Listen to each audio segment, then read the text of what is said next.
ஹிந்து விசுவாசிகளுடனான தொடர்பை, அதாவது கிறிஸ்தவர்களை முழுமையாக கட் ஆஃப் செய்ய வேண்டும்.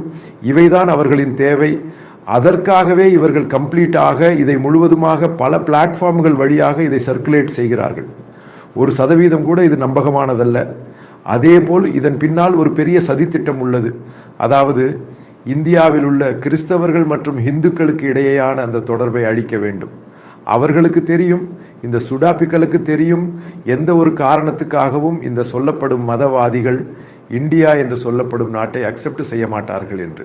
அதற்கு அடுத்த ஒரு வழி வஞ்சகம் மற்றும் மோசடியாக செல்லும் இந்த ஒரு கூட்டத்தினர் அவர்கள் கண்டுபிடித்த ஒரு வழியாகும். இதே போன்ற வீடியோக்களை சர்க்குலேட் செய்வது, அதாவது சோஷியல் மீடியா ஒரு பெரிய பிளாட்ஃபார்ம் ஆகும்.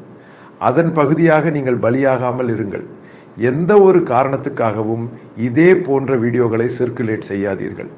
நீங்கள் முதலில் இது என்ன உண்மை என்று புரிந்து கொண்ட பிறகு மட்டுமே இதை சர்க்குலேட் செய்யலாம்.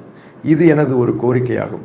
ஏனெனில் நான் இதை முழுவதும் அமர்ந்து கடந்த 2 அல்லது 3 நாட்களில் புரிந்து கொண்ட பிறகுதான் இந்த வீடியோ செய்துள்ளேன். இது 101% ஃபேக் வீடியோ ஆகும். இதன் பின்னால் ஒரு பெரிய சதித்திட்டம் உள்ளது. அவர்களை தனிமைப்படுத்துவதுதான் இந்தியர்களான நாம் அனைவருக்கும் ஒரே ஒரு இலக்கு.